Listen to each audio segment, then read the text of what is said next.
Hey everybody, welcome to Obscurities and Miniatures! Today we got a hold of the new Bow Chosen for the Nords in Parabellum's Conquest game.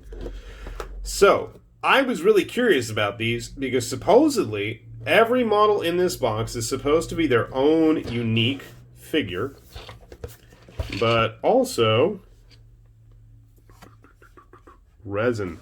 You have a box of 12 resin miniatures at mass market. Well, I guess every now and then you see Privateer Press do something like that, but that seems like not a regular thing. We don't see a lot of mass marketed resin in boxes like this. I mean, maybe 2 or 3 figures, yeah, but 12 of them? I gotta say, I was pretty curious. So, why don't we take a look? Huh. Now that's interesting. Okay, that is kind of cool. All the figures are individually bagged inside a bag, because you like bags inside your bags. Bases are all included there, which makes sense when you think about it because it's going to be shipping. And flying all over the place. We've got our unit activation card. Oh, what is this? Do my eyes deceive me? These are instructions. Printed instructions. My goodness. Okay, so yeah, it looks like we have a couple of base bodies and then optional bits to differentiate them. So technically, we're looking at 6 figures with enough bits to make 12. You guys want to see? I want to see. Let's get on up. Okay, so like I said, everybody's been bagged individually. 3, 4, 5, 6, 7, 8, 9, 10, 11, 12. 6, 7, 8, 9, 10, 11, 12. I want to hear that Sesame Street pinball song every time I hear the number 12. Do do do do do do do do do do. Get it stuck in your heads too. So one thing I have said repeatedly, if you've ever watched me talk about Parabellum's Conquest stuff, I love the resin figures. They really do a nice job, and this looks like no exception. Cleanly cast, except for whatever that is. I'm thinking it's actually supposed to be there. Details come out nice. For you painter types, there is all sorts of stuff to have fun with here. Whee! So what, this is an average of 3, 4, 5, 6, 7, 8 parts. That's not too bad. Most of the figures look like they're going to be about the same. I'm going to spare you the opening of every bag. I don't think that's going to be the most exciting way to spend your time. This is obviously one of the command models, though. We will open her up. I think it's a her. Based on the artwork. Whee! And things are flying away. Okay, that's going to require a little bit more cleanup. But she's got the birdie that sits with her. Lots of feathers there. If you want to use them with like the crow runners or whatever they were called. Might be a fun mix. I'm digging their armor. Their armor doesn't scream inherently Nords to me, but you know, it is what it is. She's supposed to be holding it up with the legs there. Ponytail, perhaps? Okay, I was like, did it break off? No, it's okay. It is a big old quiver. Actually, I should probably grab my stalkers for my Nords and see how they compare too. So, give me a moment. We will put these ladies and gentlemen together and we'll see how they turn out, and we'll grab a whole bunch of other Nords while we're at it, okay? All right.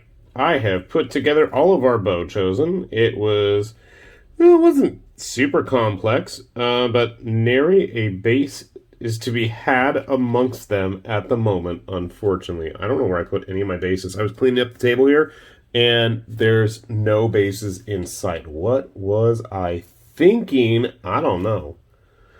Let's take a look at the models. Okay, so kind of cool. Every single model, while they do share bodies, and obviously very similar stylings with their gear, they're all individual. They're all unique models. And I had just read online that they're actually considering putting these models in plastic. Quite cool. I really dig that. And like I was saying online, probably going to catch me double dipping on them because I really like some of them. And if they are going to be plastic, oh, I hope there's going to be even more conversion potential and we might be able to just really swap parts out. I like his helmet he's wearing here. I don't dig his weird awkward pose as he's supposed to be pulling an arrow out, but that's how it was even in the instructions. We have a couple of models that are supposed to have tactical rocks. This dude is totally rocking the crazy old homeless guy beard like Ragnar was in Vikings. My wife's like, that looks like Ragnar. You should paint him like Ragnar. Okay, I will then. And is this his counterpart? I'm not even sure. She was supposed to have a tactical rock to pose on, and I don't know what I did with it.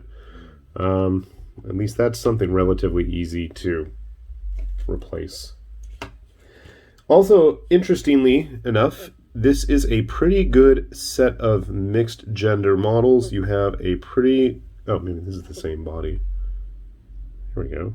You can see here different heads, different bows, different arms, just the same body.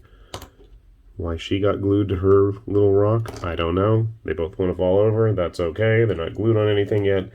Doesn't matter. The leader model, also a female, looking pretty fab there with her big old bird. Big long ponytail. Crazy awesome bow. They're interesting as well, these Bow Chosen, in that the armor gives me a bit of a samurai vibe at some points, but then also a very tribalistic look. A very low-tech. I dig this guy. This guy looks like he belongs in like Circle Ouroboros or something from Hordes. Can hang out with the Devourers buddies. He's probably going to be one of the first ones to get painted. I really dig that helmet he's wearing. Mask, whatever you want to call it. A similar compatriot. I don't know what this guy's deal is. I could not get his head to face the same direction, so I'm guessing he's just watching as his shot heroically pierces whatever enemy is in front of him. Probably some Spires nonsense. Man, if there's ever a faction that needs to get more of the cool stuff released, it's got to be the Spires. Look at all the cool gear all the Nords have at this point. They got their own specialty resin unit of, you know, hardcore super archer fighter dudes here. They've got all kinds of resin characters. They've got trolls. They've got... what else? Here's a troll. Here, let's grab a dude who's standing. Yeah, one more anyway. Dig his helmet. All the little animal skulls hanging off of them. Alright, so how do they stack up? Zoom! Mr. Troll. Oh, I found the last of my ogres. Actually, I have another entire unit of them, but that's beside the point. Again, look at all the cool, fabulous stuff that the Nords get compared to those poor, sorry, biogenetic mutant Spires people, if you want to even call them people. We've got prejudiced against the Spires lately just because I want to see some of the newer, neater stuff coming out. But, you know, we've got, like, the Raiders, we've got the Huskarls, we've got Stalkers, which I haven't even bothered to open and film yet. We've got guys like the Blooded, we've got guys like the Captain, we've got the Shaman, we've got this, we got that. Well, they got the Werewolves coming. They've got the Giants. There's just a ton of different stuff available to the Nords. I think if you were interested in trying out Conquest, I'd absolutely recommend go the First Blood route. Pick up one of those skirmish sets. You got a variety of stuff to fiddle around with. You got a resin hero in there and the Jarl. I was going to say Jarl, who I need to finish painting because I notice he's not here. But I mean, absolutely, he's going to fit right in. If be a bit too impressive compared to the rest of the common rabble. Unfortunately, the plastics do not live up to the level of detail that these guys are rocking. But honestly and truly, at least with the newer stuff like the trolls, I think they're getting closer and closer. The level of detail is getting more and more impressive, and hopefully we will continue to see very cool releases. Can they stack up to the Wadrun? I don't even know how to pronounce that. This is the Sign of Conquest, if you guys haven't seen him. This is the preview model. The orc-like tribal faction with drums and dinosaurs and thick-thighed giantess ladies, if you're into that kind of thing. Not that I'm going to fault you. But yeah, just interesting models, and as the game continues to chug along, I really, honestly and truly love the sheer variety of stuff we've seen from the Nords. Not just the Nords, but the entire game. I mean, this is just basically turning into me plugging all of the craziness that, you know, Conquest has to offer. Shield Biters, who has yet to get primed. You can see just with the Nords alone, I think there is such an absolute amount of variety in terms of how they look, how they can be painted, how they can be played. I mean, especially in the skirmish stuff, you've got so many stinking options with these guys compared to everybody else. So absolutely, you know, I think if you want a faction that has a lot to play around with, a lot of options available to it right out the gate, you got to go with the Nords. I wish I could say that about the Spires, but they need more. They need more loving. They need more craziness. Yeah, but unfortunately, at least on my tabletop, they're going to get supplanted by the Wadrun and their giant dinosaur, thick-thighed behemoth chicks. So anyway, we'll put a link down below if you've never checked out Conquest stuff, and I think you will absolutely find some neat things there. So do take a look. There's some fun to be had. This has been Lord Tamberlane with Obscurities and Miniatures. In case I didn't mention that. Saying thanks for watching, and hopefully we'll be seeing you back here soon. Bye-bye.